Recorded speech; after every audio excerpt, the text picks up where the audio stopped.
आज complete shaping options देखेंगे अपन। ठीक है, मैं एक रेक्टेंगल बॉक्स ले रहा हूँ और एक सर्कल।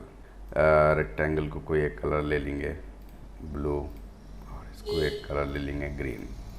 ठीक है, तो ये शेपिंग ऑप्शंस देखो। ये दो ऑब्जेक्ट को मैं जब सेलेक्ट कर रहा हूँ तो यहाँ पर शेपिंग ऑप्शंस इनेबल हो रहे। तो ये शेपिंग ऑप्शंस कहाँ पर रहते हैं? ऑब्जेक्ट में शेपिंग में देखो यहाँ पर वेल्ड एक है, ट्रिम है, इंटरसेक्ट है, सिंप्लीफाई है, फ्रंट माइनस बैक है, बैक माइनस फ्रंट, बाउंड्री और शेप। तो मैं अब यहाँ पर सिलेक्शन निकाल दिया। आप जाके देखो ऑब्जेक्ट में शेपिंग पूरे डिजेबल है, क्योंकि ये मल्टीपल ऑब्जेक्ट सेलेक्ट करे तो ही वो ऑप्शंस आप पे इनेबल होते। तो शेपिंग में अपन क्या कर सकते हैं? मैं पहले ग्रीन को सेलेक्ट करा, फिर बाद में ब्लू को सेलेक्ट करा। ठीक है, इसको और इसको सेलेक्ट करा। पहला ऑप्शन देखेंगे, ये पहला, इसको छोड़ दो, इसको यहाँ से शुरू करेंगे वेल्ड से, यानी ऑब्जेक्ट शेपिंग वेल्ड बोलते सिंपल। ये दोनों ऑब्जेक्ट जॉइंट हो जाते हैं। ये देखो वेल्ड। ग्रीन सेलेक्ट करें हम पहले और बाद में ब्लू करें तो ये किस में हो गया? ब्लू में मर्ज हो गया, यानी ग्रीन वाला। और अगर अपन पहले ब्लू करके बाद में ग्रीन करके देखेंगे तो क्या हो रहा है? देखो यहाँ पर दोनों में भी डिफरेंस है। जॉइंट तो हो रहे ऑब्जेक्ट दोनों, लेकिन पहले कौन सा ऑब्जेक्ट कर रहे हैं उस हिसाब से यहाँ पर मर्ज हो रहा है, वेल्ड हो रहा है। तो पहले ग्रीन करे फिर बाद में ब्लू करे तो ब्लू में मर्ज हो जा रहा है ना। पहले ब्लू करे बाद में ग्रीन करे, वेल्ड करे तो ये हो गया। तो ये अब ये सिंगल ऑब्जेक्ट है ये। ठीक है, दोनों जॉइंट होके। तो ये वेल्ड का ऑप्शन हो गया। फिर मैं पहले ग्रीन को और बाद में ब्लू को सिलेक्ट कर रहा हूँ। उसके बाद में देखो ट्रिम एक है, ट्रिम करो, क्या हुआ? ट्रिम करे तो मूव करके देखेंगे अपन, ये ऐसा हो गया। यानी जो ग्रीन के पीछे का जो हिस्सा था वो ट्रिम हो गया। ये है, मैं कंट्रोल Z प्रेस कर दिया, वापस आ गए अपन।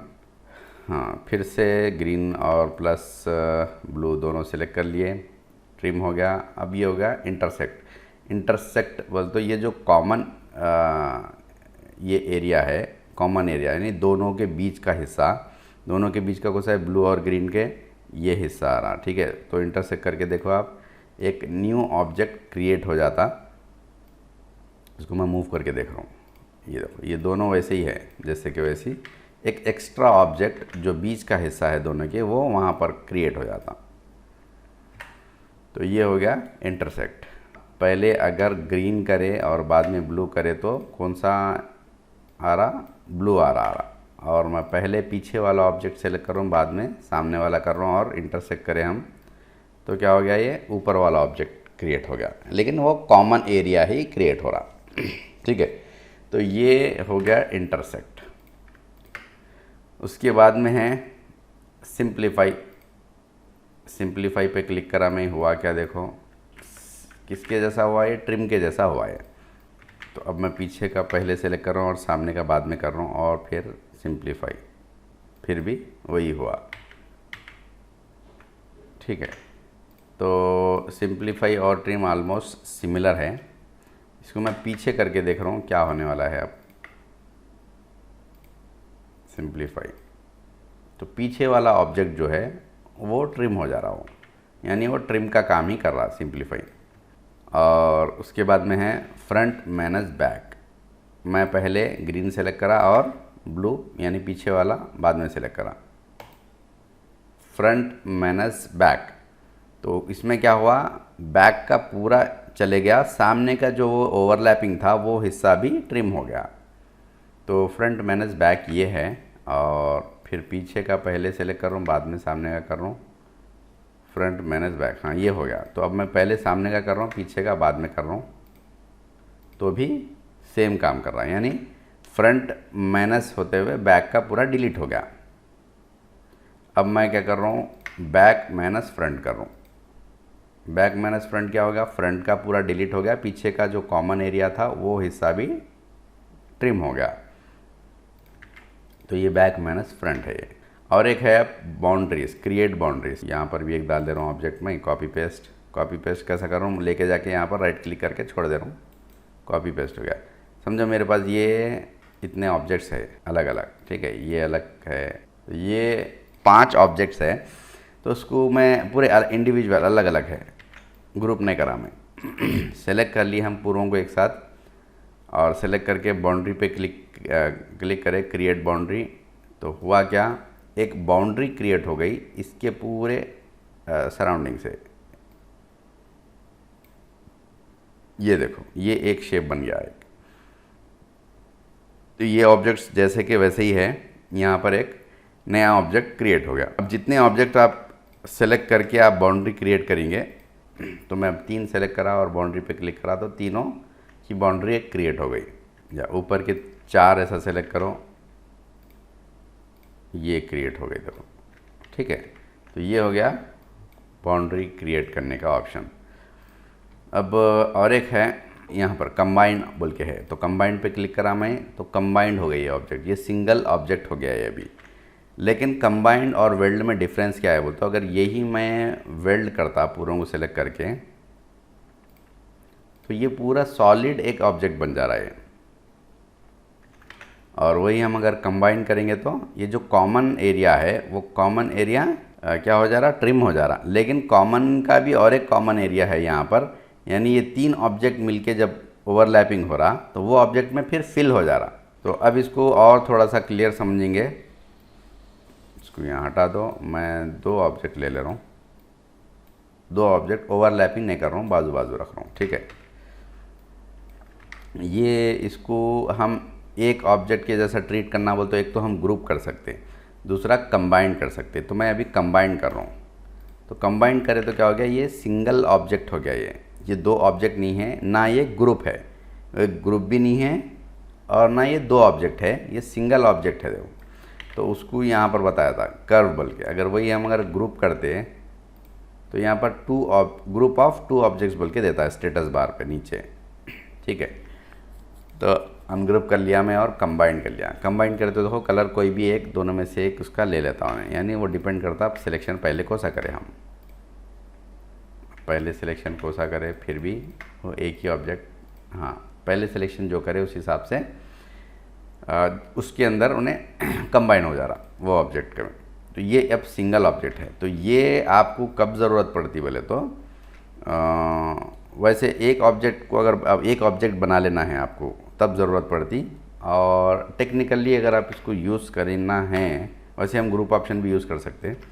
लेकिन समझो एक पैटर्न है जो कि जिसमें बहुत ज़्यादा ऑब्जेक्ट्स है, डॉटेड पैटर्न है समझो, ठीक है। मैं इसको सर्कल्स डाल दिया। अब एक पैटर्न बनाना चाह रहे आप, ठीक है। अभी ये कितने ऑब्जेक्ट्स है देखो, 2107 ऑब्जेक्ट्स है यहाँ पर, इतने। तो ये इसको मैं बहुत छोटा कर दिया, ठीक। अब इसको मैं और यहाँ पर कॉपी पेस्ट कर रहा हूँ। तो अब कॉपी पेस्ट करने में यहाँ पर थोड़ा टाइम लगाया, देखो 1 सेकंड लगाया, फिर और एक बार कॉपी पेस्ट करा मैं तो और 1 सेकंड लगाया। अब यहाँ पर 1-2 सेकंड ज़्यादा हो गए। फिर ये पूरे चारों को मैं जो है ना फिर नीचे कॉपी पेस्ट कर रहा हूँ, तो अब यहाँ पर और टाइम बढ़ गया। फिर ये चारों को, ये फिर 8 को मैं, अभी देखो मैं खाली सेलेक्ट करने में टाइम जा रहा, यानी कुछ टाइम के बाद सेलेक्ट हो रहा है। तो इसकी जो मेमोरी है ना, वो मेमोरी होल्ड जो कर रही ग्राफिक्स को, ग्राफिक्स मेमोरी, अभी देखो कॉपी पेस्ट करा मैं तो लोडिंग ले रहा है ना, टाइम लगाया। और अब जूम इन जूम आउट करो आप, उतना स्मूथ नहीं होता। अब सेलेक्ट करा मैं, सेलेक्ट करने में भी टाइम लगाया। यानी एक लिमिट रहती, कोई भी सिस्टम रहने दो, कितना भी हाई कॉन्फ़िगरेशन का सिस्टम रहने दो, उसकी एक लिमिट रहती मेमोरी की। तो वो लिमिट जब ज़्यादा मेमोरी इस्तेमाल होना शुरू हो जाती तो सिस्टम स्लो हो जाता।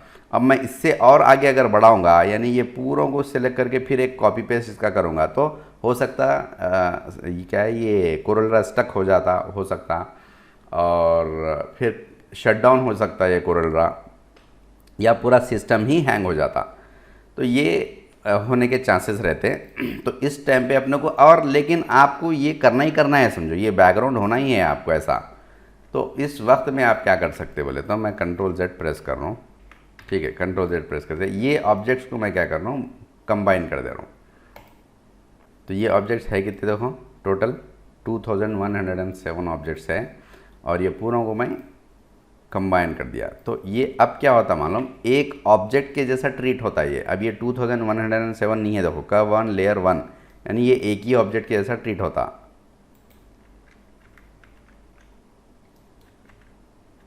देखो आप, अपन अभी करें और फास्ट हो रहा काम, यहाँ पर वही काम है, वही बैकग्राउंड है, वही डॉट्स है, उतने ही हैं, लेकिन अब मैं सिलेक्शन भी कर रहा हूँ, जूम इन भी जूम आउट भी कर रहा हूँ, स्मूथ हो रहा, कॉपी पेस्ट भी इमीडिएट हो गया, फास्ट हो गया। तो ये एक बहुत अहम पॉइंट है।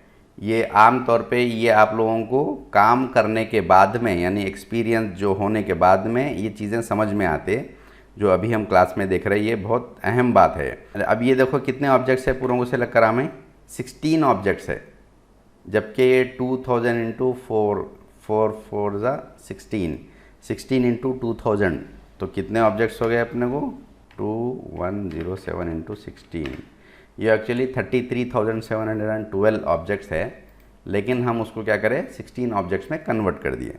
कंबाइन करें तो उसको अलग भी कर सकते फिर। तो इसके लिए देखो आप ऑब्जेक्ट्स में जाओ, शेपिंग नहीं sorry break curve apart, break apart कर सकते हैं इसको, यानी पूरे टुकड़ों में फिर से हम इसको कन्वर्ट कर ले सकते हैं। ब्रेक अपार्ट है ये, तो कर्व बीच में जो आया ना, ये जो भी ऑप्शन रहता हो वो बीच में नाम ऐड हो जाता है, एक्चुअली इसका नाम है ब्रेक अपार्ट। मैं सिलेक्शन निकाल के कर रहा हूँ, देखो यहाँ देखो आप, डिजेबल जो ऑप्शन है break apart, break apart control किए वो आप कर सकते। तो मैं सेलेक्ट करा और ऑब्जेक्ट में गया, ब्रेक कर्व अपार्ट, ये क्या हो गया देखो, फिर से 2107 ऑब्जेक्ट्स हो गए, पूरे ऑब्जेक्ट्स देखो आप अलग अलग हो गए, इंडिविजुअल ऑब्जेक्ट्स। ठीक है, अगर ओवरलैपिंग करके कंबाइन करें तो कैसा हो रहा है, देखो जो कॉमन एरिया है वो कॉमन एरिया ट्रिम हो जा रहा हो। ठीक है, लेकिन जब इसको ब्रेक अपार्ट करेंगे आप, फिर दोनों ऑब्जेक्ट अलग हो गए। तो ये भी एक अच्छी बात है कि कंबाइन होने के बाद और फिर ब्रेक अपार्ट करें तो ये दोनों ऑब्जेक्ट जैसे के वैसे रहते, पहले के जैसे। ये सर्कल में, और मैं यहाँ पर एक ड्रा कर रहा हूँ, ये सर्कल में क्या डिफरेंस है दोनों में। वैसे तो देखने में कुछ नहीं है, कलर वगैरह भी सेम है लेकिन एक डिफरेंस ये है कि ये अभी कर्व हो गया, ये डिफ़ॉल्ट शेप नहीं रही है अभी। अब डिफ़ॉल्ट शेप में और ये सर्कल में क्या डिफरेंस है, तो मैं यहाँ पर ये सेलेक्ट करा और उसकी प्रॉपर्टी देखो आप, ये तो साइज़ वगैरह दे दिए। यहाँ पर देखो इसमें कुछ दूसरे ऑप्शंस नहीं बता रहा। अब मैं ये डिफ़ॉल्ट सर्कल जो हम ड्रा करें अभी, इसमें देखो यहाँ पर ऑप्शंस है जो कि हम कल देख लिए थे, कल या परसों देख लिए थे। सर्कल, इलिप्सी बता रहा, ये पाई बता रहा, फिर आर्क बता रहा, ये ऑप्शंस हम अप्लाई कर सक रहे इसमें। तो ये डिफ़ॉल्ट शेप जो है सर्कल, उस पर अप्लाई होता। अगर ये कर्व हो गया एक बार तो वो ऑप्शंस चले जाते यहाँ पर। तो एक बार अपन शेपिंग अप्लाई कर लिए कोई ऑब्जेक्ट पे, तो यहाँ पर वो डिफ़ॉल्ट जो ऑप्शंस है टूल के, वो डिफ़ॉल्ट ऑप्शंस चले जाते, चाहे वो रेक्टेंगल रहने दो। अभी रेक्टेंगल में देखो ऑप्शंस क्या है यहाँ पर, ये है, ये राउंडेड कॉर्नर्स हो गए, तो राउंडेड कॉर्नर्स भी कर सकते हैं, ऐसा भी कर सकते हैं, ऐसा भी कर सकते हैं। ओके, तो ये मैं आप लोगों को जस्ट कर्विंग ऑप्शन समझाने के लिए बता रहा हूँ। तो ये हो गया डिफ़ॉल्ट ऑब्जेक्ट पे अप्लाई हो रहा। और मैं स्क्वायर ले लिया और इसको मैं शेप, यानी इसको कर्व कर दिया। कर्व कैसे करते हैं, ऑब्जेक्ट में जाके अब बिना शेपिंग ऑप्शन के कर्व करना है, तो यहाँ पर देखो कन्वर्ट टू कर्व बोल के ऑप्शन है, कंट्रोल क्यू। अब मैं इसको स्क्वायर को कंट्रोल क्यू प्रेस कर दिया और कर्व हो गया है। कर्व हुआ नहीं हुआ कैसा मालूम हो रहा अपने को, कंट्रोल जेड प्रेस कर दे रहा हूँ मैं। अभी देखो रेक्टेंगल ड्रा करें हम, यहाँ पर क्या दे रहा है, स्टेटस बार पे नीचे रेक्टेंगल ऑन लेयर 1। ठीक है, अभी रेक्टेंगल बोल के दे रहा। मैं ऑब्जेक्ट में जा रहा हूँ और कन्वर्ट टू कर्व, अब क्या दे रहा, कर्व ऑन लेयर 1। ठीक है, तो ये कर्व हो गया ये, ना कि अभी रेक्टेंगल है। अब यहाँ पे इसकी प्रॉपर्टी देखो, यहाँ पर इसके वो ऑप्शन जो थे डिफ़ॉल्ट ऑप्शंस, वो ऑप्शंस नहीं बता रहा है यहाँ पर। तो कर्व ऑप्शन पे डिफ़ॉल्ट ऑप्शंस जो रहते इसके वो नहीं बताता। सेम वैसे ही दूसरे ऑब्जेक्ट के साथ में भी रहता। स्टार में देखो यहाँ पर आप साइड्स बढ़ा सकते हैं, कम कर सकते हैं, ये स्टार की प्रॉपर्टी है। अगर इसको हम कर्व कर देंगे तो ये सेलेक्ट करें, अब देखो यहाँ पर वो ऑप्शंस नहीं बता रहा स्टार के। तो कर्व होने के बाद में शेप तो वैसा दिखता, लेकिन यहाँ पर ये कर्व हो जाता है। वैसे ही हम क्या करेंगे, टेक्स्ट पे अप्लाई करेंगे। टेक्स्ट बोल के लिखा मैं, तो टेक्स्ट को हम क्या कर सकते हैं, टेक्स्ट टूल लेके एडिट भी कर सकते हैं, यानी कर्सर आ गया अपना, सेलेक्ट कर लिया, टेक्स्ट की जगह मैं क्या कर रहा हूँ, कर्व बोल के लिखा मैं, ठीक है। जो चाहे हम एडिट कर ले सकते हैं टेक्स्ट को। अब इसको मैं ऑब्जेक्ट में जाके कन्वर्ट टू कर्व कर दे रहा हूँ, ओके। अभी ये CURVE ये टेक्स्ट तो दिख रहा, ये टेक्स्ट है जैसा, लेकिन अभी टेक्स्ट नहीं है, ये कर्व हो गया। अभी इसको हम एडिट नहीं कर सकते। अब Ctrl Z प्रेस करो, यहाँ पर देखो क्या दे रहा, टेक्स्ट बोल के लिखा मैं, ओके। तो यहाँ पर दिस इज टेक्स्ट बोल के लिखा हुआ आ रहा, और इसको मैं अब ऑब्जेक्ट में जाके कर्व कर दे रहा हूँ। तो अब क्या आ रहा, देखो वो जो टेक्स्ट था वो टेक्स्ट नहीं है, अब ये कर्व हो गया। ये तो दिखने में तो टेक्स्ट दिख रहा है ये, लेकिन है नहीं। तो फ़र्क क्या है दोनों में, इसको हम एडिट नहीं कर सकते। चाहे आप टेक्स्ट टूल ले लेके इस पर क्लिक करो, नया टेक्स्ट आ जा रहा, लेकिन ये एडिट नहीं होता, ये एडिटेबल नहीं है ये अब।